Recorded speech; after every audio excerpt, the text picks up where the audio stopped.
நறுமலர் தீபம் வலையொலி பேராசிரியர்களே, கட்டுரை பயிற்சி எப்படி கொடுக்க போகிறீர்கள் என்று பலர் கேட்கிறார்கள். கட்டுரை பயிற்சியை பொறுத்தவரைக்கும் நறுமலர் அகாடமியில் கல்லூரி பேராசிரியர்களுக்காக கடந்த 3 ஆண்டுகளாக கட்டுரை எப்படி எழுத வேண்டும், எந்த இடத்தில் தலைப்பு குறிப்பிட வேண்டும், இந்த தலைப்பு எப்படிப்பட்டதாக இருக்க வேண்டும், உங்களுடைய விடைத்தாள் திருத்துகிறவர்களுடைய பார்வையில் வெறும் 90 வினாடிகள் மட்டும்தான் இருக்கும். 90 வினாடிகளுக்கு பிறகு உங்களுடைய விடைத்தாள் ஆட்டோமேட்டிக்காக அது இதாகிடும், மறைஞ்சிரும். அப்போ அந்த 90 வினாடிகளுக்குள்ளாக உங்களுடைய பேப்பரை எவ்வளவு கவர்ச்சிகரமாக மாற்ற வேண்டும் என்கிற குறிப்புகளை தான் நம்ம என்ன செய்கிறோம் அப்படின்னாக்க கட்டுரையாக கொடுக்குறோம்.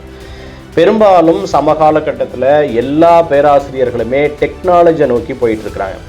எல்லாமே laptop, tab, pen, mobile phone அப்படின்னு சொல்லிட்டு எல்லாமே வேர்டில் ஒர்க் பண்ணிக்கிறாங்க, எக்ஸலில் ஒர்க் பண்ணிக்கிறாங்க, எல்லாமே நோட் பேட் வச்சுக்கிறாங்க, வாய்ஸ் டைப்பிங் வச்சுக்கிறாங்க, கீபோர்ட்லேயே என்ன பண்ணிடுறாங்க அப்படின்னா பெரும்பாலும் முடிச்சிடுறாங்க.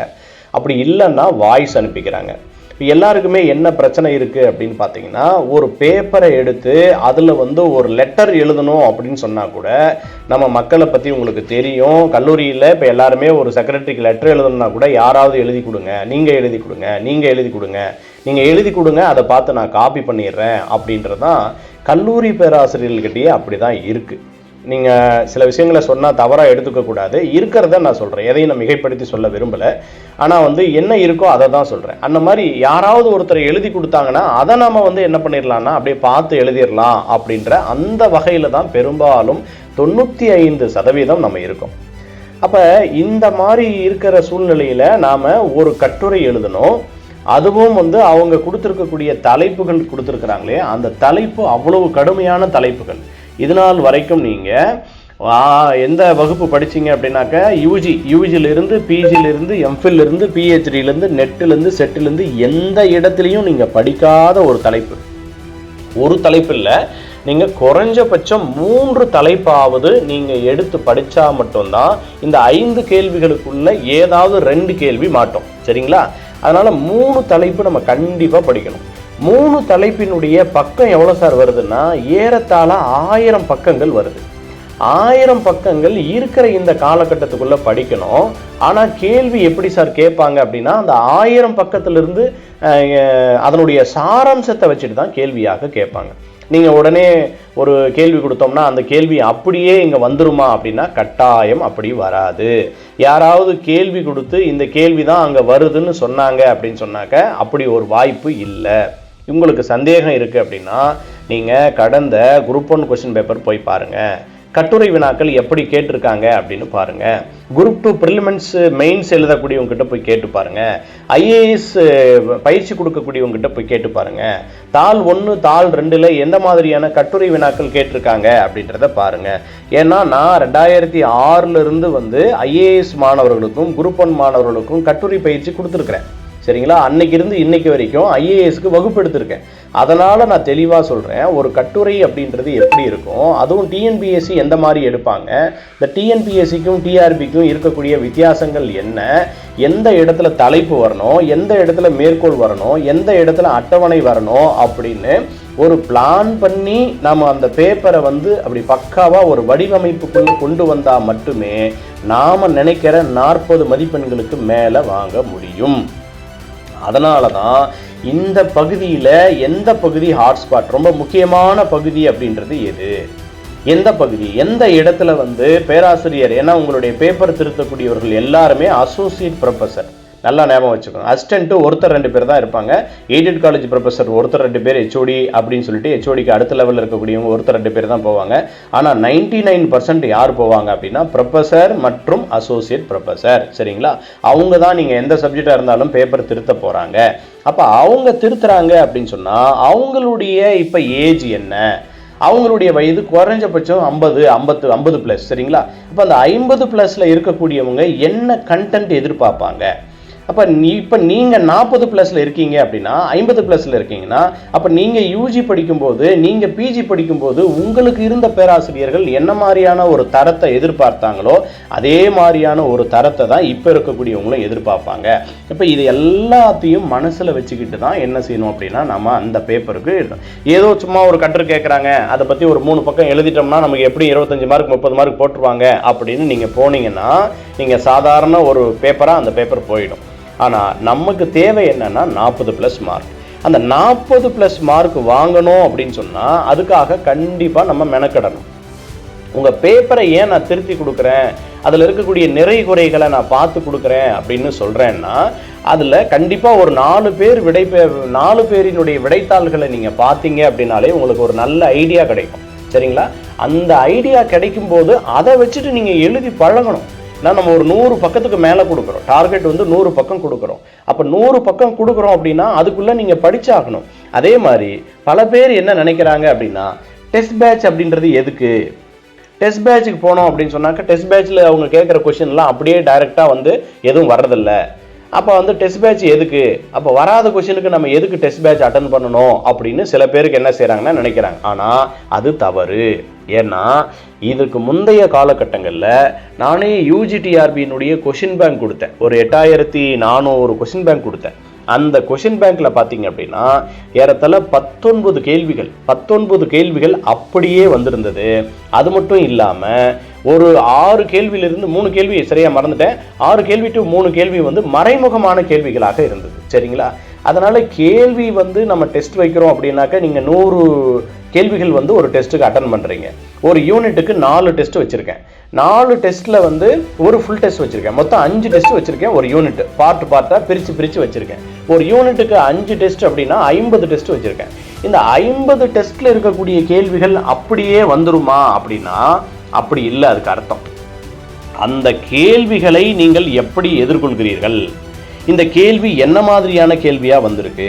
வெறுமனே ஒரு புத்தகத்தினுடைய பெயரை கொடுத்து இதை எழுதுனது யாருன்னு கேட்குறானா, அல்லது ஆசிரியர் பெயரை கொடுத்து நூல் பெயரை வச்சு பொறுத்துக அப்படின்ற மாதிரி கேட்குறானா, அல்லது ஒரு நூலை கொடுத்து அல்லது யாரோ ஒருத்தர் ரொம்ப ஃபேமஸான ஒரு கொட்டேஷனை கொடுத்து இந்த கொட்டேஷனை சொன்னது யாருன்னு கேட்குறானா, அல்லது ஒரே ஆசிரியரினுடைய 4 கொட்டேஷன் ஒன்றா கொடுத்துட்டு இது 4ல் எது சரி, ஒன்று மட்டும் தவறாக கொடுத்துட்டு இந்த 4ல் வந்து எது இவர் சொல்லாததுன்னு கேட்குறானா, அல்லது ஒரு 4 புக்ஸை கொடுத்துட்டு இந்த புக்ஸில் வந்து இந்த ஆசிரியர் எழுதாத புக்ஸ் எதுன்னு கேட்குறானா, இது என்ன மாதிரியான கொஷின், இந்த கொஷினுக்குள்ளே என்ன ஒரு சூட்சமாக வச்சுருக்காங்க, இந்த கொஷினுக்குள்ளே என்ன ஒரு ட்விஸ்ட் வச்சுருக்கிறாங்க அப்படின்னு ஒரு அனலைஸ் பண்ணி நீங்கள் படிக்கிற போது மட்டும்தான் நீங்கள் வெற்றியாளராக மாற முடியும். சரிங்களா? சும்மா ஒரு கொஸ்டின் எடுத்துக்கிட்டேன் சார், நீங்கள் சொன்னீங்க யூஜிசி கொஸ்டின் பேப்பரை டவுன்லோட் பண்ணுன்னு சொன்னீங்க, நான் பண்ணிட்டேன். யூஜிசி கொஸ்டின் பேப்பரை வச்சுட்டு நல்லா மனப்பாடம் பண்ணிட்டேன், கொஸ்டினை படித்தேன், ஆன்சரை படித்தேன், அந்த ஆன்சரை வந்து நான் மனப்பாடம் பண்ணிட்டேன், அப்போ நான் அடிச்சிருவேனா? வாய்ப்பு இல்லை ராஜா. காரணம் என்ன சார் அப்படின்னா, ஒரு கொஸ்டின் பேப்பரை எடுத்துக்கிட்டு ஒரு கேள்விக்கு பின்னால் இருக்கக்கூடிய 4 விடைகள் இருக்கு இல்லைங்களா, அந்த 4 விடைகளையும் நீங்கள் என்ன செய்யணும் அப்படின்னு சொன்னால் அலசி ஆராயணும்.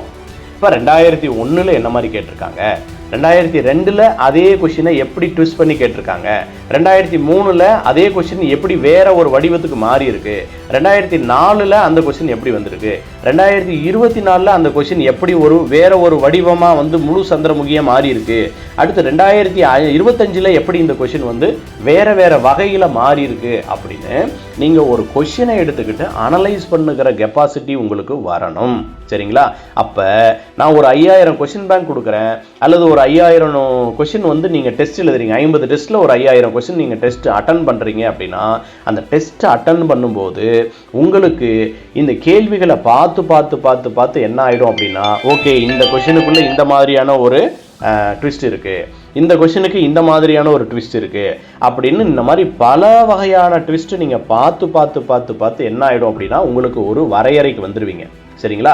ஓகே இந்த மாதிரின்னு சொல்லிட்டு அப்போ நேரடியாக நீங்கள் அங்கே போய் பார்க்குற போது உங்களுக்கு என்ன தோணும் அப்படின்னு பார்த்தீங்கன்னா, ஓகே அப்போ நம்ம ஏற்கனவே இந்த மாதிரியான கொஸ்டின் நம்ம அட்டன் பண்ணியிருக்கோம், இதே மாதிரியான கேள்வி ஒன்று நம்ம அட்டன் பண்ணியிருக்கோம், அதனால இதுதான் ஆன்சர், இந்த 2 ஆன்சரில் தான் நமக்கு ட்விஸ்டே வச்சுருக்காங்க, இந்த 2 ஆன்சரை நம்ம ஈஸியாக கழட்டி விட்டுட்டோம், இப்போ இந்த இருக்கக்கூடிய 2 ஆன்சர் தான், இந்த 2 ஆன்சரில் இதுவாக இருக்கிறதுக்கு வாய்ப்பு இருக்குது அல்லது இதுவாக இருக்கிறதுக்கும் வாய்ப்பு இருக்குது, இந்த 2ல் எது வாய்ப்பு, இது எத்தனாவது யூனிட்டு, இப்போ எத்தனாவது யூனிட்னா எதுலேருந்து கேட்கறதுக்கு இந்த இடத்துல வாய்ப்பு இருக்குது, எந்த இடத்துலேருந்து இது இந்த வினாக்கள் வந்து அமையறதுக்கு வாய்ப்பு இருக்குது அப்படின்னு சொல்லி பல வகையில் யூகம் செய்வதற்கு இது ஒரு நல்ல வாய்ப்பாக இருக்கும். சரிங்களா?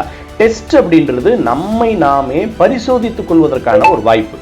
நமக்கு எவ்வளவு தெரியும், நமக்கு எவ்வளவு தெரிந்திருக்கிறது அப்படின்னு பரிசோதனை செய்வதற்காக தான் இந்த டெஸ்ட்டே தவிர இங்கே கொடுக்கக்கூடிய கொஸ்டின் அப்படியே டிஆர்பியில் வந்துடும் அப்படின்னா தமிழ்நாடு முழுவதும் எத்தனை இருக்குது, நூற்றுக்கணக்கான சென்டர் இருக்குல்ல, நூற்றுக்கணக்கான சென்டரில் படிக்கிற எல்லாருமே வந்து போஸ்டிங் கொடுக்கணும்னா எங்கே போய் கொடுக்குறது?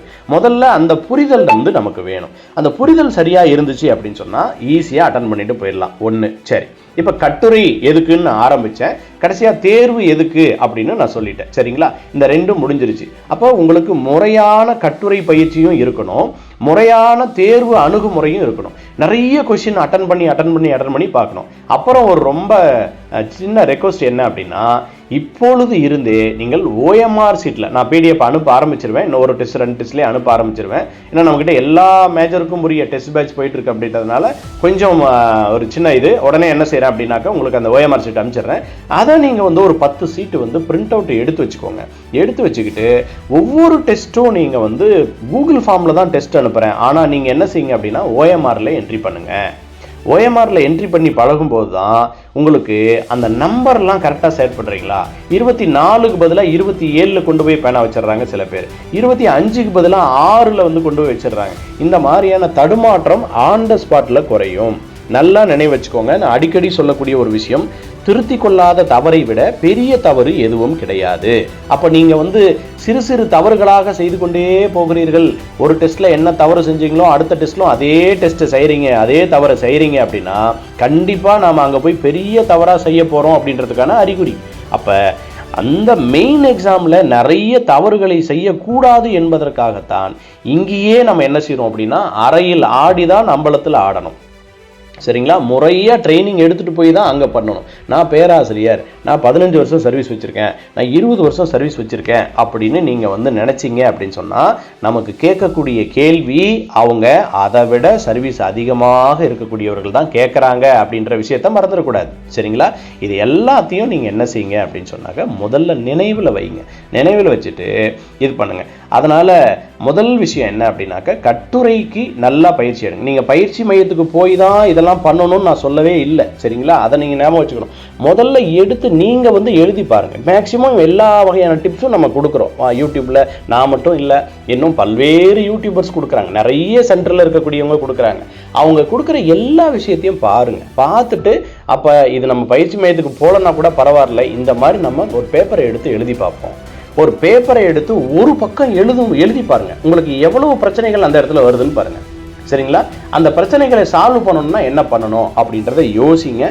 இது எல்லாவற்றையும் சரியாக நீங்கள் கையாண்டால் மட்டுமே நாம் 40+ மார்க் வாங்க முடியும். அதனால தான் சொன்னேன், இது வந்து படிக்கிறதுலையும் நிறைய சிரமம் இருக்கு.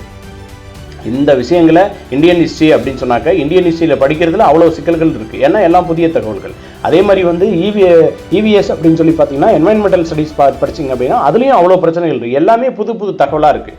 சும்மா ஏதோ காது வழியாக கொஞ்சம் கொஞ்சமாக நம்ம பேசியிருப்போம், அங்கங்கே ஏதோ 10 பக்கம் 20 பக்கம் படிச்சிருப்போம், அல்லது 50 பக்கம் 100 பக்கம் படிச்சிருப்போம். சில பேர் மட்டுமே அந்த பாடம் எடுக்கிறவங்க மட்டுமே அந்தந்த பாடத்தில் புலமையுடையவர்களாக இருப்பாங்க. மற்றவங்கெல்லாம் அதை சும்மா ஒரு செய்தியாக, ஒரு மெசேஜாக, ஒரு வாட்ஸ்அப் மெசேஜ் மாதிரி அப்படி ஃபார்வர்ட் பண்ணிட்டு போயிருப்பாங்க.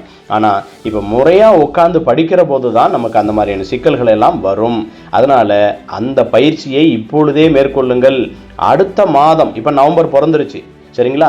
டிசம்பர் மாதத்துக்கு போயிடுச்சுன்னா அதுக்கப்புறம் உங்களுக்கு இருக்கக்கூடிய ப்ரெஷரில் ஒரு பக்கம் கூட எழுதி பார்க்கவே வாய்ப்பு இல்லை.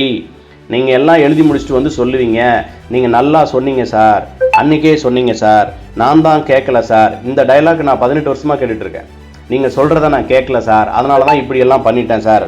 நீங்கள் சொல்கிறத கேட்கலன்னா அப்புறம் எதுக்கு பயிற்சி, அப்புறம் எதுக்காக வந்து பணம் கட்டி வரணும்? சரிங்களா? அடுத்த கேள்வி. அப்போ என்ன அப்படின்னா சொல்கிறத கேட்கணும். யார் சொன்னால் என்னங்க, சின்ன பையன் சொன்னால், 7 வயசில் இருக்கக்கூடிய ஒரு பையன் சொன்னால் கூட அவன் சொல்லக்கூடிய அந்த கருத்தில் இருக்கக்கூடிய விஷயம் உண்மையா அப்படின்னா உடனே ஏற்றுக்கொள்ள வேண்டும். அதுதான் ஆசிரியர்கள்.